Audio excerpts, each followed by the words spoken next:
Welcome to HFY Galaxy Tales. To enjoy HFY stories, like and subscribe this channel. Listen, I need you to understand something right from the start. Humans are ridiculous. Absolutely, categorically, mind-bendingly absurd.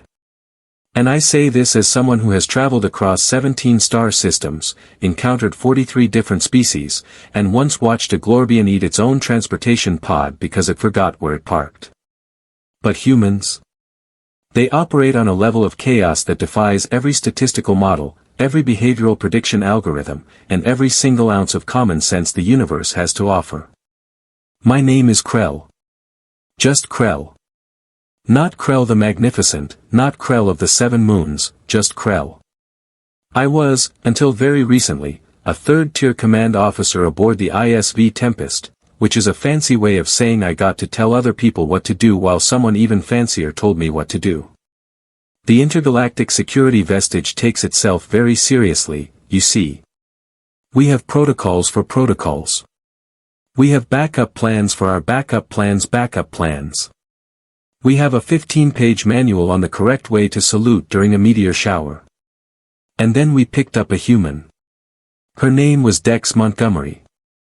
Short for Dexter, apparently, which she informed me was actually a boy's name, but she didn't give a flying supernova what anyone thought about that. She had bright red hair that stuck up in directions that seemed to actively mock gravity, a scar across her left eyebrow that made her look perpetually skeptical, and an expression that suggested she found the entire universe mildly amusing at best. The day she arrived, I was standing in the docking bay with Commander Vortal, my direct superior. Vortal was a Centauri, which meant he had 6 eyes, 4 arms, and absolutely zero sense of humor. He took one look at the human transport pod and all 6 eyes narrowed simultaneously. "This is the human specialist?" he asked, his translator chip making his voice sound like gravel being crushed underwater. "Apparently," I replied, checking my data tablet. "Says here she has expertise in human-alien conflict resolution. Whatever that means." The pod door hissed open. Dex stumbled out, looked around the pristine, sterile docking bay with its gleaming chrome walls and perfect geometric lighting, and immediately burst out laughing. "Oh, wow," she said, wiping her eyes. "You guys are really committed to the whole soulless space cop aesthetic, huh? I love it.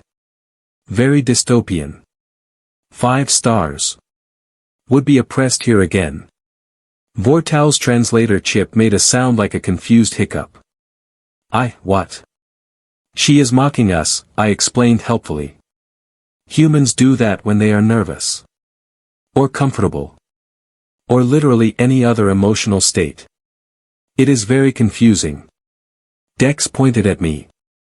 "See, this guy gets it." She walked right up to Vortal, who towered over her by at least 2 meters, and stuck out her hand. "Dex Montgomery, professional pain in the ass and occasional miracle worker. You must be the person whose job I will probably make significantly harder. Pleasure to meet you." Vortal stared at her hand like she had just offered him a live grenade. "We do not engage in physical contact during formal introductions."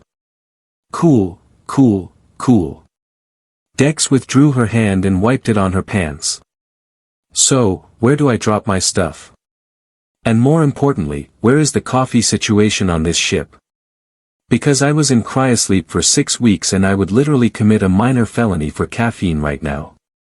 I stepped forward before Vortal could figure out which of his 4 hands he wanted to use to throttle her. "I will show her to her quarters, Commander." "See that you do, third-tier Officer Krell." Vortal turned and marched away, all 4 arms swinging in perfect synchronized rhythm. "Show off." Dex watched him go, then looked at me. "He seems fun at parties." "We do not have parties," I said, picking up her single battered duffel bag. It weighed almost nothing. "We have mandatory social coordination exercises." "Oh my God, that is so much worse." She followed me down the corridor, her boots squeaking on the polished floor. "So, Krell, right? What species are you?"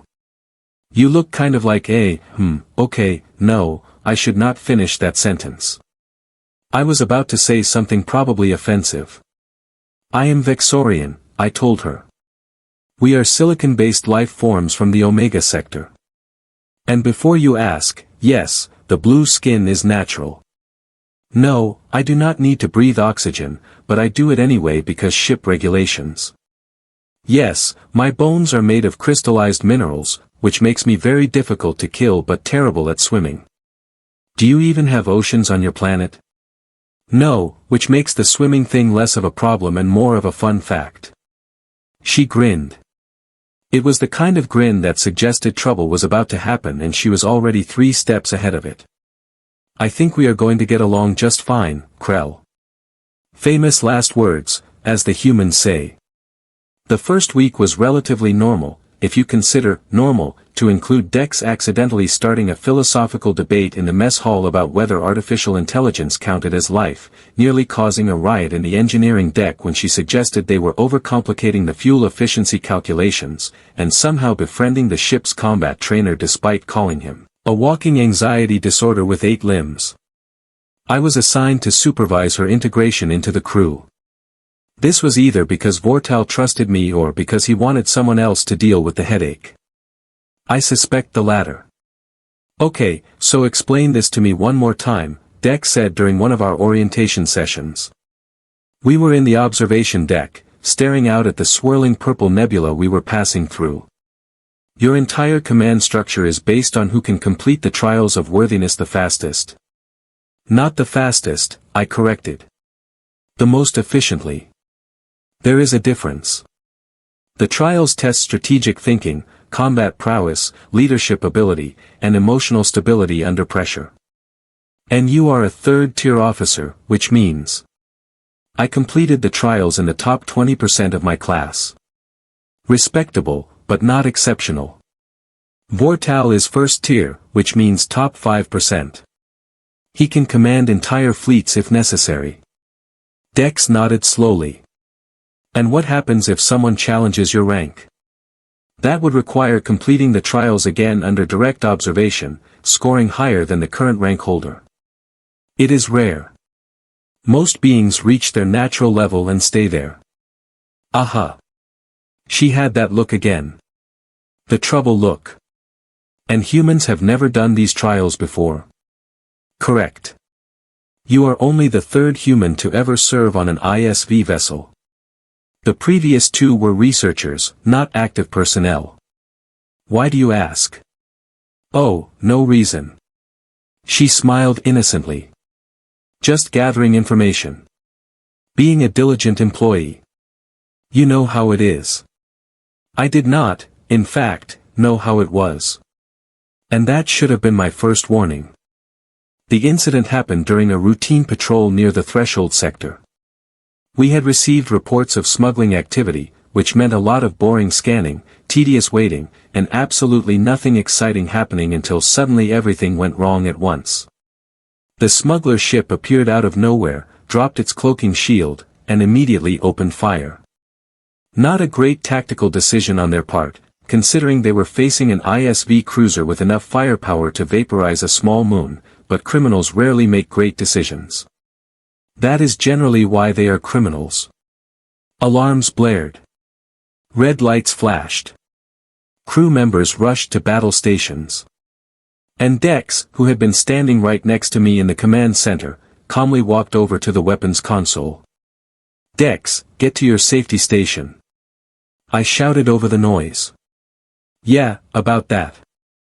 She pushed aside the weapons officer, a very surprised-looking Trell named Grix, and started typing commands faster than I could track. See, I may have forgotten to mention something on my application. I used to do this kind of thing for Earth's Defense Force before I went into consulting. Old habits, you know. You did what? Grix sputtered. The ship shuddered as another blast hit our shields. Vortal was barking orders, his 4 arms gesturing frantically. The tactical display showed 3 more smuggler ships decloaking. This had just gone from annoying to actually dangerous. Dex's fingers flew across the console. Krell, I need you to reroute auxiliary power to forward shields and drop aft shields to 20%. I cannot just do it now, or we are about to have a very bad day. Something in her voice made me move before my brain caught up. I overrode the safety protocols and made the adjustments. Our forward shields blazed brighter just as two smuggler ships concentrated their fire on our bow. The shields held, barely. Grix, target their engines, not their weapons, Dex snapped. Krell, turn us 15 degrees starboard, now. Who authorized you to give orders? Vortal roared. Physics authorized me. Dex yelled back. Their weapons have a 30-second recharge cycle and they just fired. We have a window. Turn the damn ship. I looked at Vortal. He looked at me. The ship shuddered again. Vortal made a gesture that I interpreted as, fine, whatever, do it before we all die. I turned the ship. Dex fired. The smuggler's engine exploded in a satisfying burst of orange flame, sending the ship spinning off course and directly into one of its companions. Both ships collided in a spectacular shower of debris. 2 down, 2 to go, Dex said cheerfully. Krell, drop forward shields, redirect all power to weapons. They think we are weakened now. Let them get close. That is insane, Grix protested. Yep. Dex grinned. But it will work. Trust me.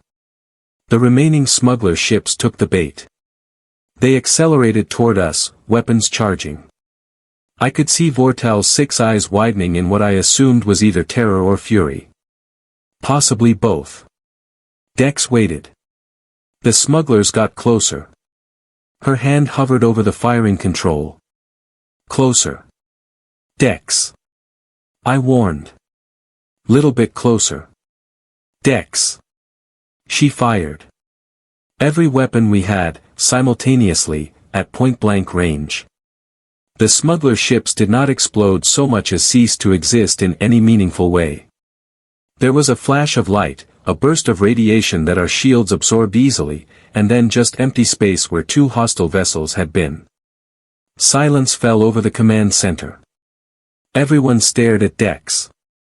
Dex stared at the tactical display, looking mildly disappointed. Ah, I was hoping for a bigger explosion, she said. Vortal slowly approached her. All 6 eyes were fixed on her face. Where did you learn combat tactics? Earth Defense Academy, class of 2293. Specialized in asymmetric warfare and creative problem solving. Also, I played a lot of video games as a kid. She shrugged. Look, no, I probably should have mentioned the whole, former military, thing, but it did not really come up during the interview. And technically, I am here as a consultant, so. You will report to the trials chamber immediately, Vortal said quietly. If you can fight like that under pressure, I need to know what else you can do. Dex's eyes lit up. Oh, this is going to be fun. It was not fun. Well, not for anyone except Dex. And maybe me, a little bit, though I would deny it if asked. The trials of worthiness are not designed to be entertaining. They are designed to break you down, analyze your component parts, and determine whether you possess the qualities necessary to lead sentient beings into potentially fatal situations. The chamber itself is a massive dome filled with holographic projectors, gravity manipulators, and enough safety overrides to prevent actual death but still allow for significant pain and humiliation. I had completed these trials once. It had taken me 8 hours and I had emerged with a respectable score, a promotion, and a limp that lasted 3 days. Most beings never attempt them twice because, frankly, once is enough psychological trauma for anyone. Dex walked into the chamber like she was entering a theme park. So, what, it throws scenarios at me and I have to solve them, she asked, stretching her arms above her head. Combat situations, ethical dilemmas, resource management puzzles, that kind of thing.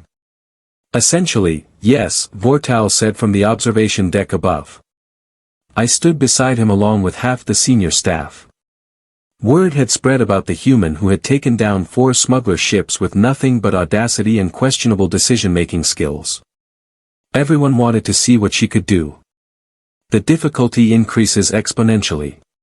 The scenarios adapt to your choices. Most candidates fail within the first 2 hours. Cool, cool. Dex rolled her shoulders. Any chance I can get that coffee first, or... Begin the trials, Vortal commanded, ignoring her completely. The chamber lit up. Dex vanished into a swirl of holographic light and suddenly she was standing on the bridge of a damaged vessel, alarms screaming, crew members shouting. A classic command scenario. Hostile forces approaching, shields failing, half the crew injured. The correct solution involved a careful balance of evacuation procedures, tactical retreat, and resource allocation. Dex looked around for approximately 5 seconds, then walked over to the holographic engineering station and rerouted life support from the damaged sections to overcharge the engines. The ship jumped to faster-than-light speed with hostile ships still in weapons range. Several crew members died from explosive decompression in the abandoned sections. Unacceptable, Vortal muttered, making notes. She sacrificed her own crew. But the ship survived, I pointed out. And 70% of the crew lived. Most candidates lose the entire vessel in that scenario. The next scenario appeared.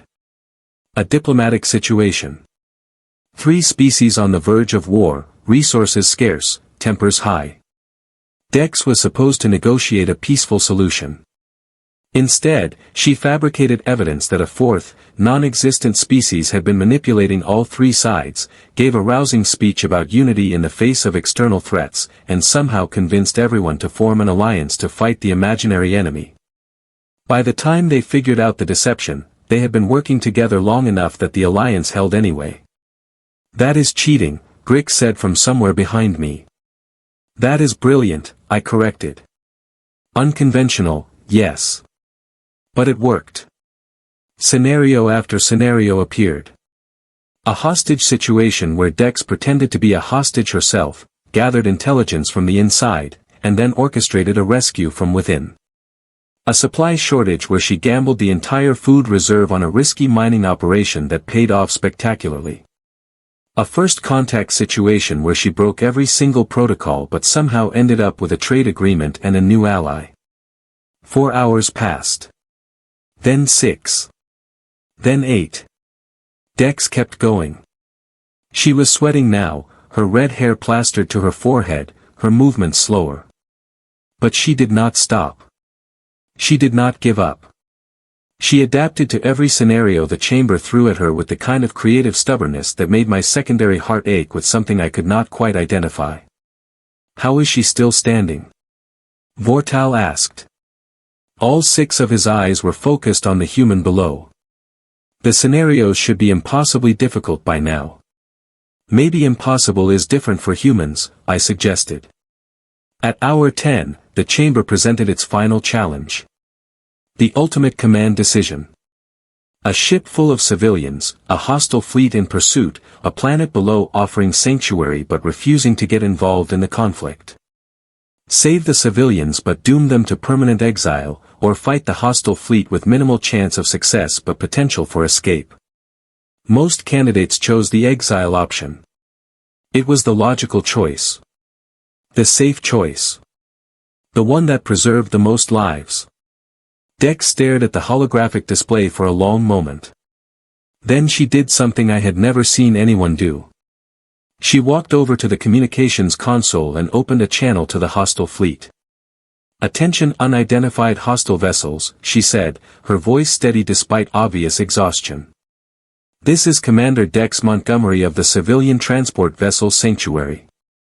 I am formally challenging your fleet commander to single combat under the Corvash Accords. If I win, you let us go. If you win, you get the ship and everyone on it. Your choice." The chamber froze. This was not a programmed option.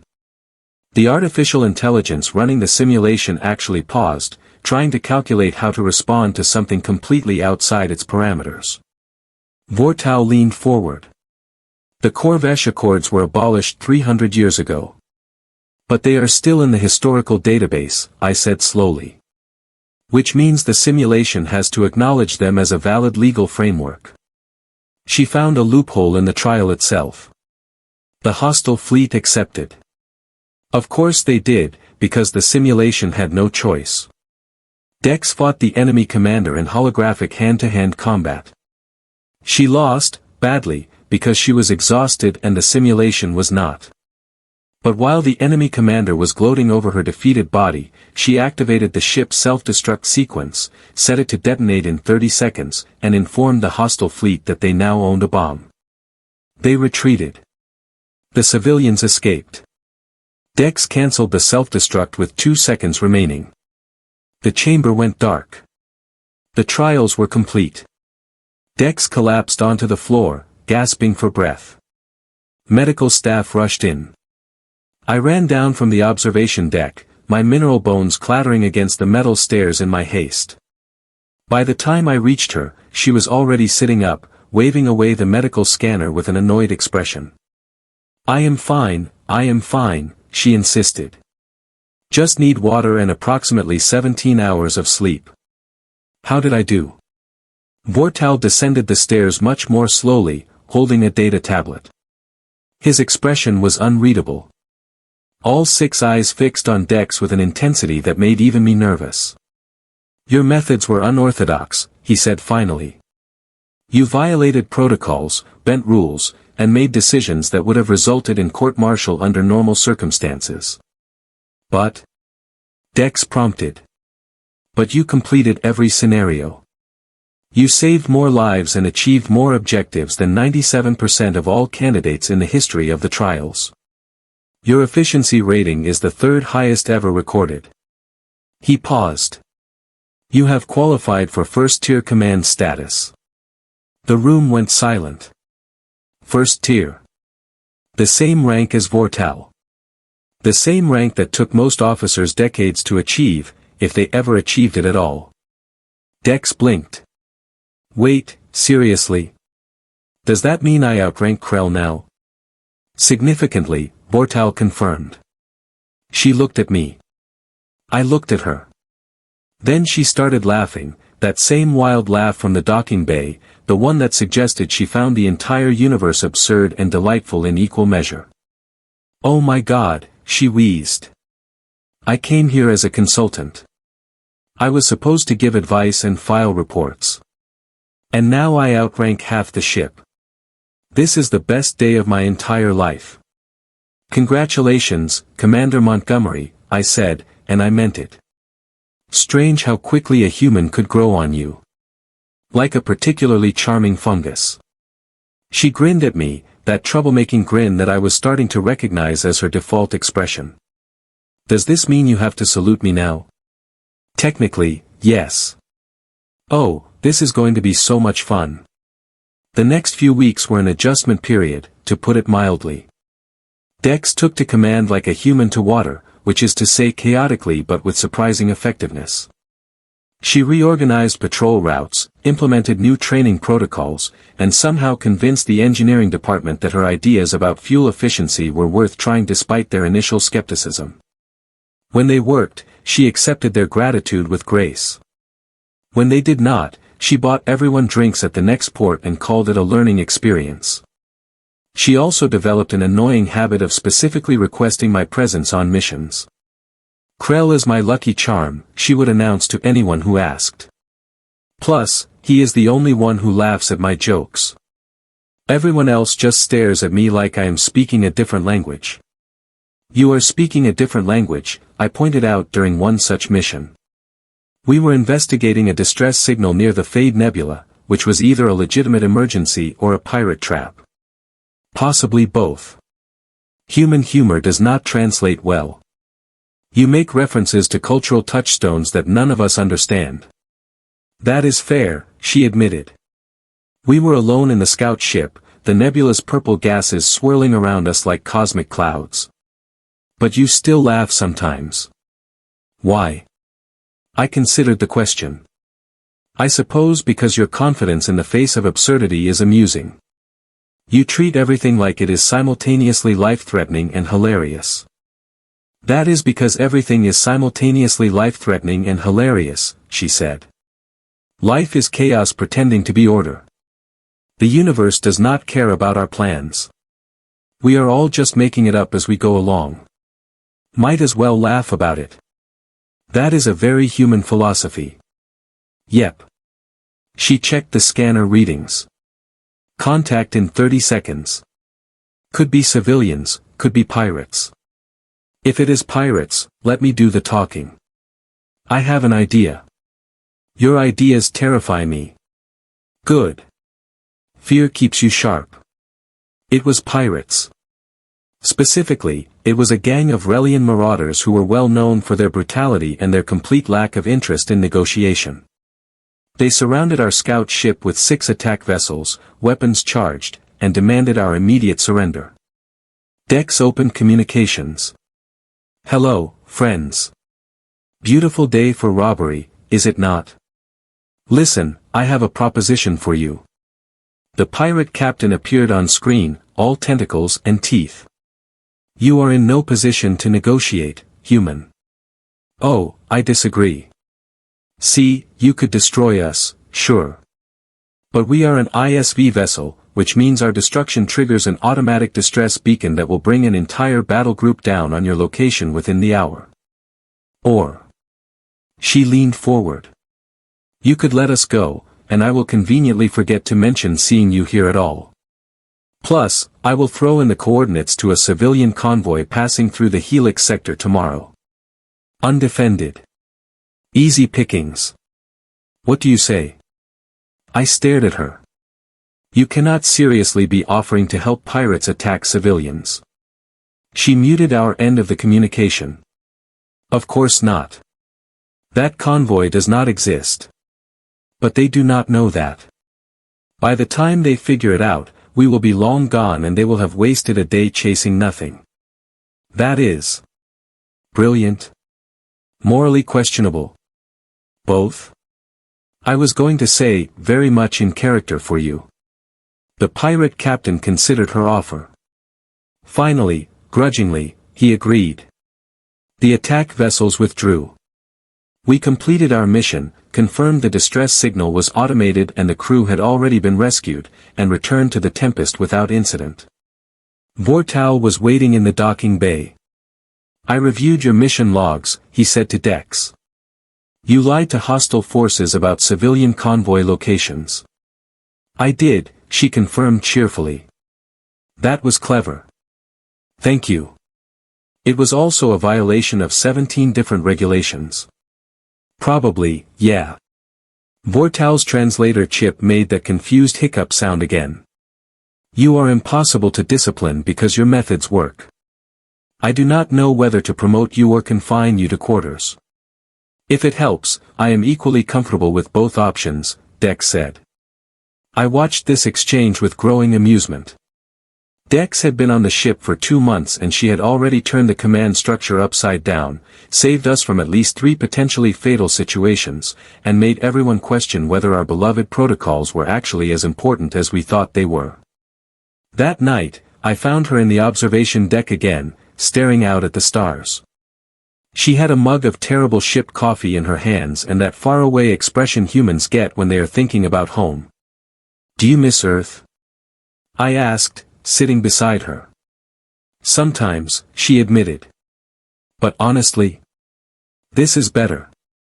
Out here, nobody cares that I am weird or that I do things differently. Out here, weird is just another word for effective. She took a sip of coffee and grimaced. Okay, I do miss good coffee. This stuff tastes like engine lubricant. It essentially is engine lubricant. The molecular composition is remarkably similar. That explains so much. She set the mug down. Hey, Krell. Thanks for not freaking out when I went rogue during that smuggler attack. A lot of officers would have overridden me or reported me or whatever. You just trusted me. You gave me no choice, I pointed out. You were moving too fast for me to argue. Still. I appreciate it. She stood, stretched. All right, I am going to attempt to sleep. We have that diplomatic mission tomorrow and I need to be well rested if I am going to accidentally insult a foreign dignitary through cultural misunderstanding. That seems inevitable. Right? Might as well be prepared. She paused at the doorway. You know what the funny thing is? I came onto this ship expecting to be the outsider forever. The weird human who did not fit in. But somehow, I ended up exactly where I needed to be. She left. I stayed, watching the stars and thinking about humans and their remarkable ability to turn every situation into an opportunity. Dex had been offered a seat on this ship out of pity, really. A token human consultant to help with alien relations. Nobody expected her to matter. And then she took command instead. Not by force, not by manipulation, but by simply being so undeniably competent that the universe had no choice but to make room for her. Humans are ridiculous. Absolutely, categorically, mind-bendingly absurd. And I would not have it any other way.